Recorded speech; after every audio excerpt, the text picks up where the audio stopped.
Only the best. This is a complete honor for me. I never saw it coming. I was blown away when they called me. You know, it was back in 1990, so unfortunately 30 years ago, but it all of a sudden brings it all back so that now it feels like yesterday, and I'm reliving all of those moments that I had that were so great for me. So the one great moment, and the reason I think I'm getting this honor, was back in 1989, University Championships in Sherbrooke, Quebec, and I am going there basically not seated at all. I was good, but I wasn't really great, and I felt really good. And so anyway, in the morning I have the swim of my life, and I end up second going into the finals.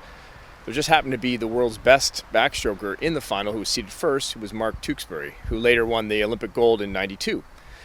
So I'm incredibly nervous, and I get to the pool that afternoon, and my coach, Tom Russo, who was a Commonwealth gold medalist in the 100 butterfly, knew how to prepare mentally for these things. And he calmed me down and sort of made me laugh a little bit.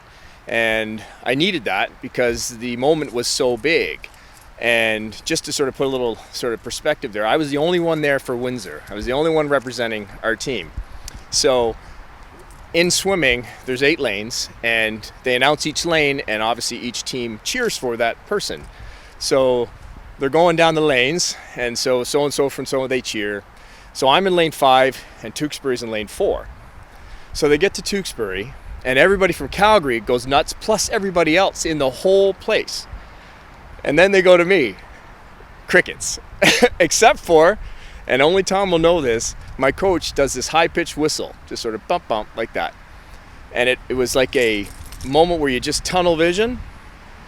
So I said, okay. And he had told me before, go after him. He said, we got nothing to lose. Go get it. You're feeling great. Go get it. So anyway, make a long story longer, the start happens, and I come up and I feel amazing. And I'm just going as hard as I can. We do a flip turn on the first turn, come back. I'm not paying attention. And we get to the 50, which is the halfway mark of the 100. And I go to turn, and Tewksbury is just turning. So in my head, I'm like, oh my God, I'm right there. Right? So then I'm like, please God, just keep going.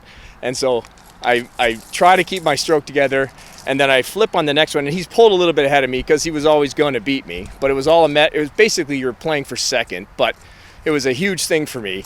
And I turn, and I see 3 other guys just behind me. So I come up off that wall, and I just sort of close my eyes, and I try to count my strokes because we always count our strokes for the length. And I open them at the time I'm supposed to, and I see that final 5 meters, and I just sort of like, try to time it. Timed it, I finish, and look up at the clock. I see the lane. I look down, see it's second, my lane. And I look back, and then Mark Tewksbury says, way to go, man, good job. And that was the highlight of my career right there, for sure. And that also placed me top 25 in the world with that time. I miss it.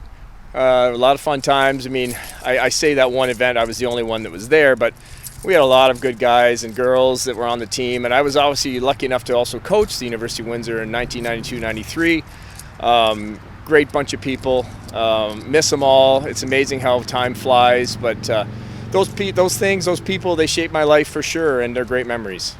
Follow us on social media or log on to our website. Stay connected to your sports community.